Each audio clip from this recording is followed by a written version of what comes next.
지금부터 제가 24년 동안 목격한 이야기를 조선 최고의 개혁군주가 어떻게 천천히 무너져 갔는지를 들려드리겠습니다.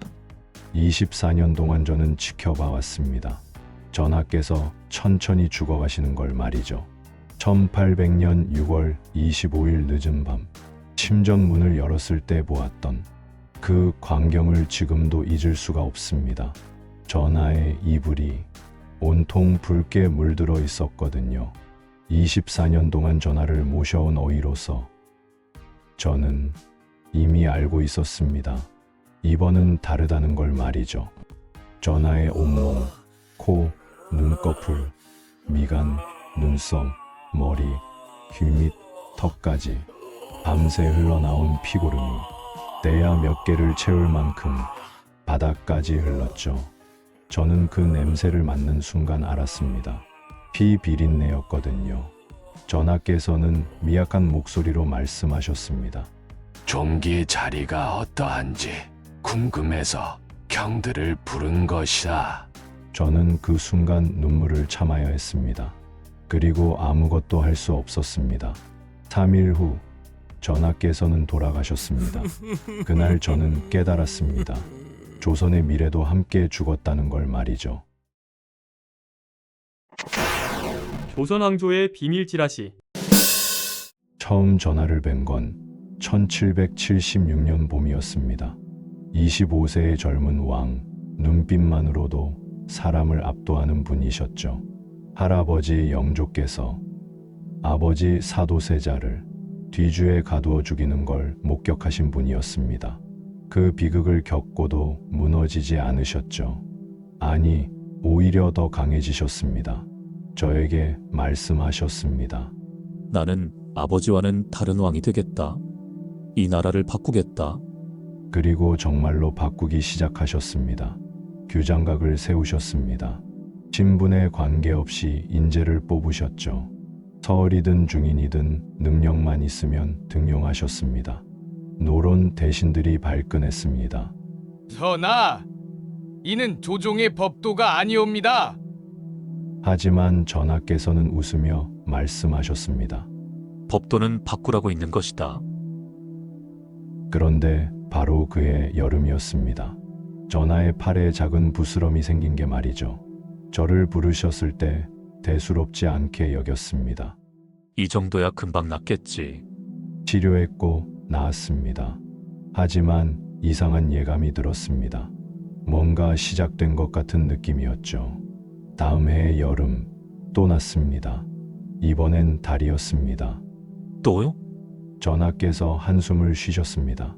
저는 그때 알았어야 했습니다. 이게 끝이 아니라는 걸 말이죠. 3년째, 4년째, 매년 여름마다 종기가 났습니다. 팔, 다리, 등, 허리. 하지만 전하께서는 내색하지 않으셨습니다. 괜찮다. 곧 낫겠지. 규장각 학사들은 몰랐습니다.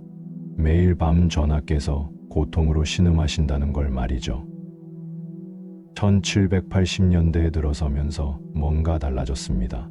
종기가 더 자주, 더 많이 나기 시작했거든요. 어느 날 전하께서 혼잣말을 하셨습니다. 10년 안에 신분제를 흔들 수 있을까?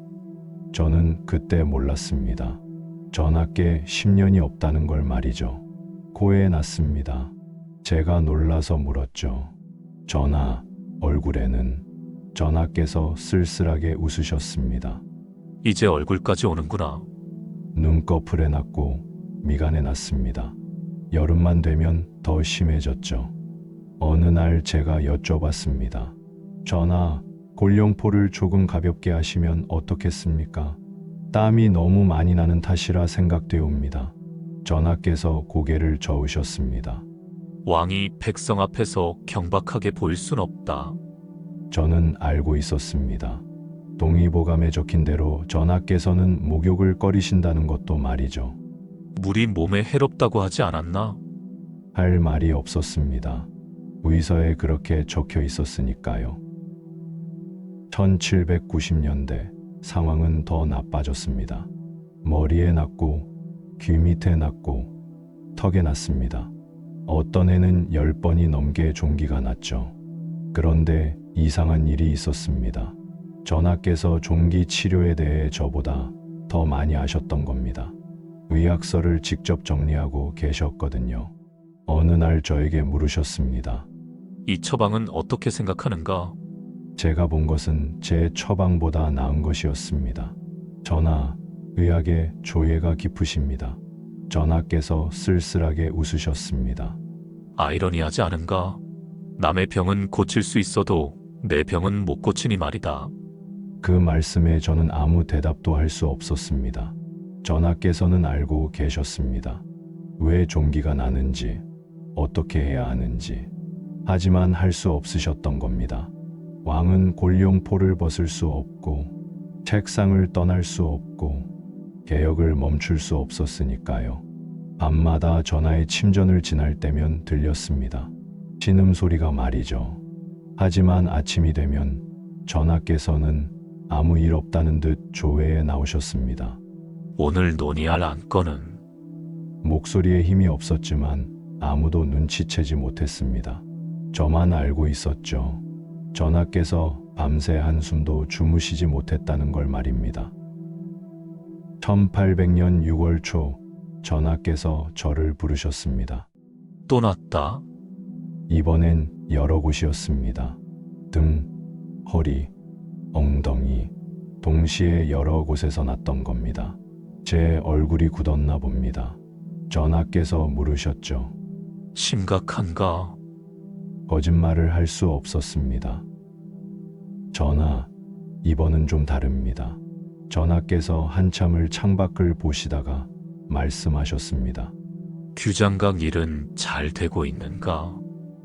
예, 전하, 수원 화성은? 공사가 순조롭습니다. 그래, 전하께서 작게 한숨을 쉬셨습니다. 조금만 더 시간이 있으면 좋으련만. 그때 저는 몰랐습니다. 전하께 남은 시간이 24일 뿐이라는 걸 말이죠. 20일 동안 전하께서는 미음만 드셨습니다. 음식을 삼킬 수 없으셨거든요. 통증이 너무 심했습니다. 밤마다 고름이 터져 나왔습니다. 이불을 갈아드렸지만 금방 다시 젖었죠. 6월 25일 밤, 제가 침전으로 급히 달려간 건 내관의 다급한 목소리 때문이었습니다. 어이, 어서 오십시오. 문을 열었을 때 저는 그 장면을 평생 잊지 못할 겁니다. 이불이 온통 피고름으로 물들어 있었습니다. 바닥에 고인 것까지 합치면 대야 몇 개는 됐죠. 전하께서 저를 보시고 미소 지으려 하셨습니다. 하지만 입술이 떨리셨죠. 종기의 자리가 어떠한지 궁금해서 경들을 부른 것이다. 제 목이 메었습니다. 이렇게까지 하시면서도 왕의 위엄을 지키려 하시는 겁니다. 전하, 괜찮다. 치료하면 되지 않겠는가? 저는 한여름인데도 문을 꼭꼭 닫게 했습니다. 뜨거운 탕을 올리고 뜸 치료를 시작했죠. 하지만 알고 있었습니다. 이번엔 다르다는 걸 말이죠. 몸 전체가 감염되고 있었습니다. 당시 의학으로는 할 수 있는 게 없었습니다. 6월 27일 밤, 전하께서 갑자기 저를 부르셨습니다. 침전에는 저 혼자뿐이었죠. 전하께서 작은 목소리로 물으셨습니다. 솔직히 말해보라. 얼마나 남았는가? 제가 고개를 숙였습니다. 대답할 수 없었거든요. 그런가? 전하께서 천장을 보시며 말씀하셨습니다. 24년이었다. 24년 동안 이것과 싸웠는데 결국 지는구나. 전하의 목소리에 후회가 섞여 있었습니다. 규장각은 어떻게 되겠는가? 제가 말씀드릴 수 없었습니다. 전하께서 돌아가시면 세도가들이 득세할 거라는 걸 말이죠. 전하께서 쓸쓸하게 웃으셨습니다. 알고 있다. 내가 죽으면 모든 게 무너질 것을. 그리고 작게 중얼거리셨습니다. 조금만 더. 20년만 더 시간이 있었더라면 저는 그 순간 참을 수 없었습니다. 전하, 신이 무능하여. 아니다. 전하께서 고개를 저으셨습니다. 형의 잘못이 아니다. 이건 왕좌의 저주일 뿐이다. 6월 28일 새벽, 전하의 숨소리가 약해졌습니다. 신하들이 침전을 둘러쌌습니다. 저는 전하의 손을 잡고 있었죠.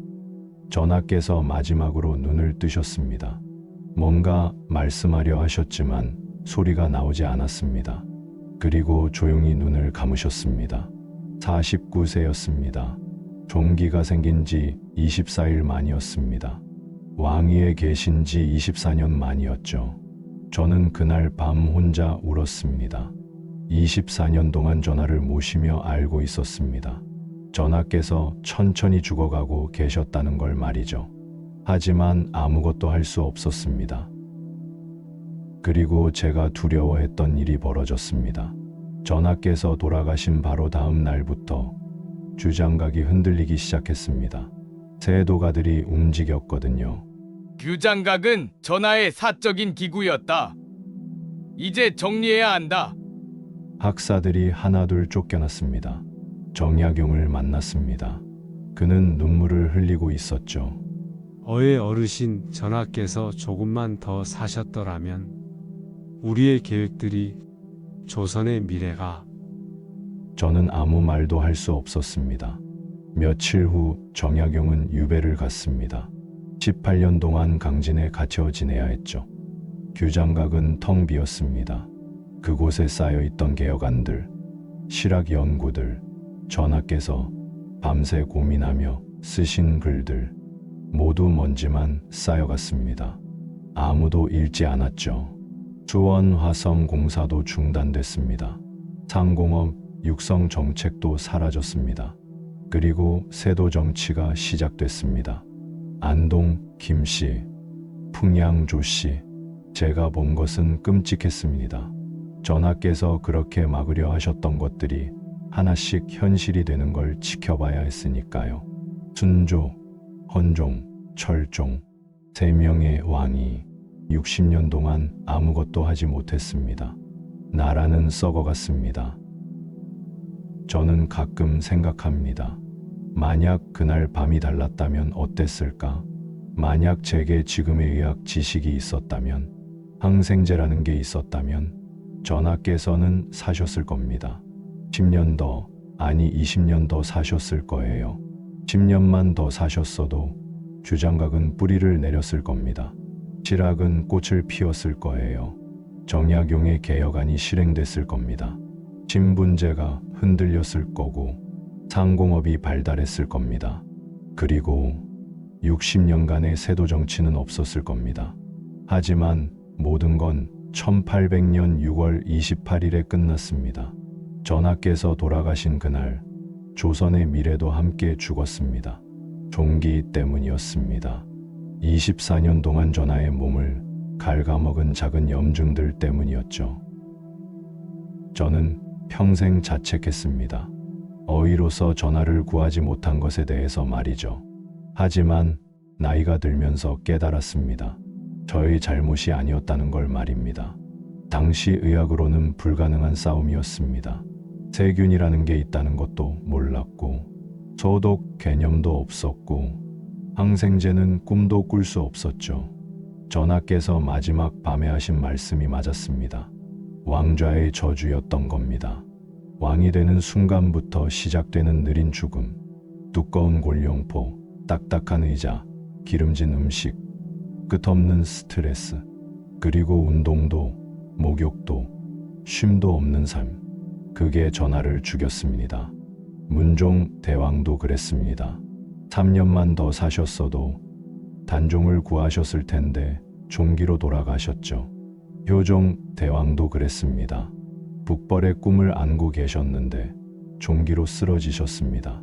그리고 정조 전하, 조선을 바꾸려 하셨는데 종기가 막았습니다. 저는 이제 늙었습니다. 곧 저도 전하를 뵈러 가겠죠. 그때 여쭤볼 겁니다.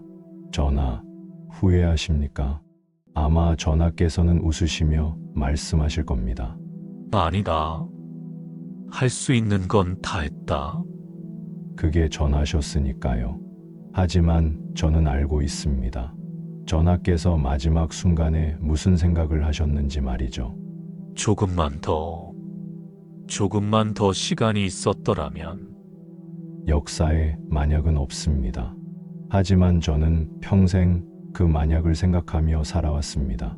만약 그날 밤이 조금만 달랐더라면 우리는 지금 완전히 다른 나라에 살고 있었을 겁니다.